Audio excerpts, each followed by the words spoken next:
Hey everyone, it's your buddy Paul from Unpacking Magic, and today I thought we'd talk about a new blue-white cycling deck in Standard that made several PPTQ top 8s last weekend. Let's get right into unpacking.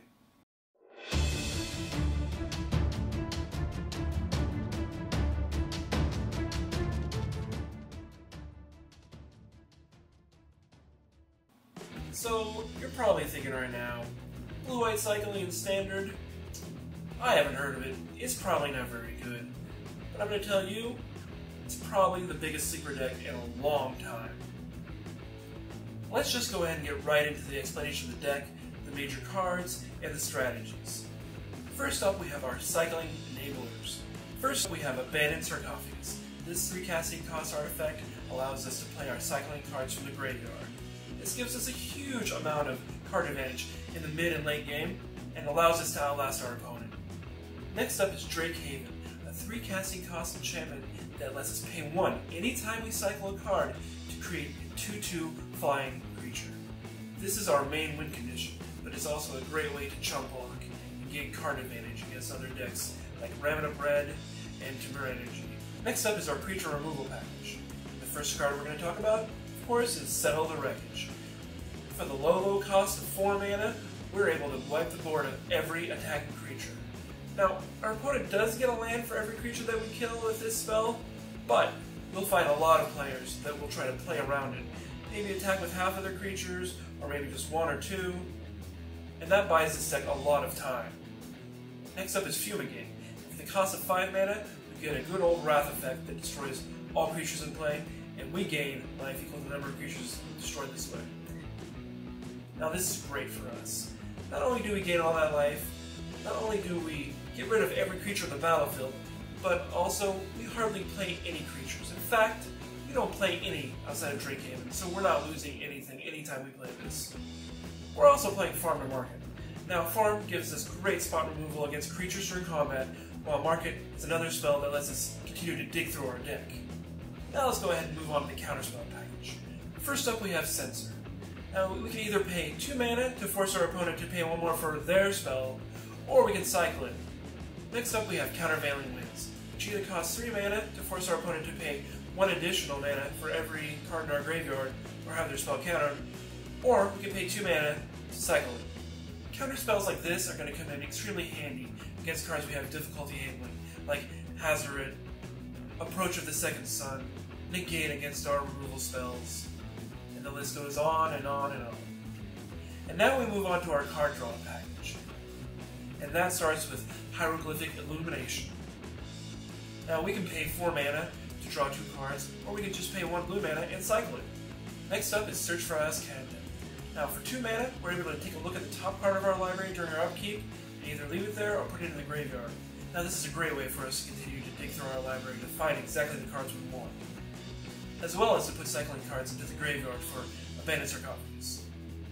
And then, when we finally get 7 cards into our graveyard, we're able to transform it into Azcanta, the Sunken Ruin. And now we're able to use it to start digging through our library for any non-creature, non-land card. Next up is our utility package. That starts with Forsake the Worldly. For 3 mana, we can either exile an artifact or an enchantment, or we can pay 2 mana to go ahead and cycle it. Next up we have the extremely versatile Cast Out. For 4 mana, we can remove any non-land permanent from the game and help cast out its destroy. Is Scarab God giving you trouble? Goodbye, Scarab God. Hazoret, see you later. Longtuft's Cub, goodbye. And if for some reason our opponent doesn't have any permanents we want to get rid of, well, we can pay 1 mana and cycle it. Finally, we have Dereju's Renunciation. For 2 mana, we can either tap 2 creatures early in the game, or later in the game, we can pay 1 mana to go ahead and cycle this card. Now all of these cards provide great utility, from life gain, to removing permanents we don't like from the battlefield, to just simply slowing our opponent down. These cards are great at keeping us relevant in the early and mid game, while we're waiting to get a Drake Haven online so we can finish our opponent off. Now with this deck, of course, we do have plenty of cycling lands, such as Fetid Pools and Irrigated Farmland. Now these are a bit slow, as they do come into play tapped, but they do also provide 2 colors of mana, which is great. We're also playing copies of Drowned Catacombs and Glacial Fortress. and of course, plains and islands. We are also playing Seventh Dunes, which third ability allows us to pay 4 mana to give all of our creatures +1/+1 until end of turn. This, along with all of our 2/2s with flying, will allow us to Alpha Strike our opponent in a single turn.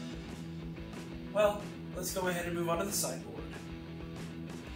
First up is Authority of the Consuls. For 1 white mana, we're able to force all of our opponent's creatures to come into play tapped, and we gain 1 life whenever an opponent plays a creature. This is absolutely brutal for Ramina Bread in any aggro deck. Next, let's go ahead and move on to Sunscape Champion. For 3 mana, we're going to get a 2/3 that when it comes into play, we gain life equal to its power. And we can also internalize it into a 4/4 black zombie. And then we'll gain another 4 life. Again, this is a great card against aggro decks. Not only does it gain its life, but it also allows us to get 2 different bodies to block with. Next up is Ixalan's Binding. For 4 mana, we can remove any non-land permanent from the game, and our opponent can't even cast a card of the same name. This is great against most decks, but especially those with limited window conditions, like blue-black, where they're only playing Torrential Gearhulk and the Scarab God. If you can remove one of those permanently and stop them from ever casting it again, they're going to have a heck of a time trying to win. Speaking of the Scarab God, we also play a few copies of him in our sideboard, as he's super difficult to get rid of and really good against control decks like blue-white and blue-black. To round out our sideboard, we're playing an extra Fumigate against aggro decks, we're playing a Duress, and a Negate against any control decks. Alright, well let's talk about how a game with this deck should generally go. Early in the game, you should be concentrating on countering your opponent's early threats, destroying some of their creatures perhaps, as well as trying to cycle cards when you have extra mana. In the mid-game, around turn 4 or 5, you're probably going to want to cast a board clearing spell, such as Settle the Wreckage or Fumigate, just to wipe away any of your opponent's excess creatures. And then the next turn, you're going to want to cast a Drake Haven. Over the next few turns, that will allow you to amass a Drake army. You can use chump block for a little while, but eventually their numbers are going to become overwhelming for your opponent. And then, in the late game, if you haven't already fully gained control, you'll probably be casting Abandoned Sarcophagus. This is going to give you a massive amount of card advantage over your opponent, and the game's going to quickly be over. Okay, well let's go ahead and talk about sideboarding strategies. Now, in general, against mono red, we would go ahead and take out 4 Drake Haven, 2 Abandoned Sarcophagus, 1 Hieroglyphic Illumination, 1 Fetid Pool, 1 Forsake the Worthy, 2 Search for Azcanta, and 2 Countervailing Winds. We'd sideboard in 4 Authority of the Consul, 4 Sunscape Champion, 1 Fumigate, 2 Ixalan's Binding, and 2 Scarab God. After sideboarding, the game should be greatly in your favor. Your new win conditions are the Scarab God and Sunscape Champion, and you're going to want to watch out for Rampaging Ferocidon. If he's in play early, you're going to have a hard time gaining life and stabilizing. Let's move on to the Tribura and Sultai matchup. You're going to want to sideboard out 3 Settle the Wreckage, 4 Renewed Faith, 1 Forsake the Worldly. If you're playing against Sultai, you'll also want to remove a Derju's Renunciation.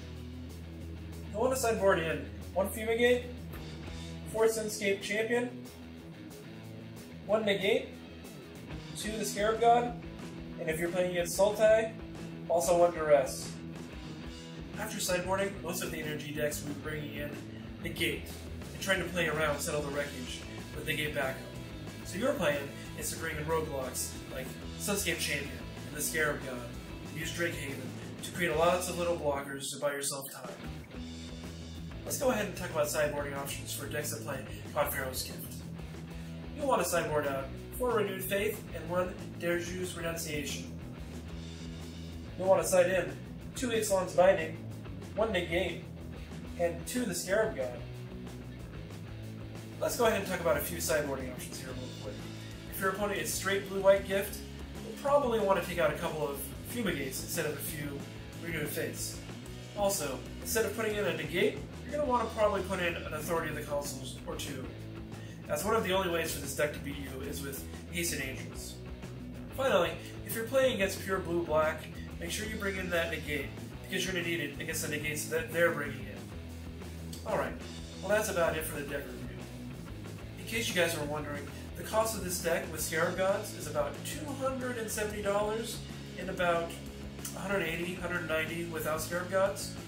Now in the comments, I'd like to hear from you. What do you think about this deck? How do you think this deck would do against your favorite standard deck?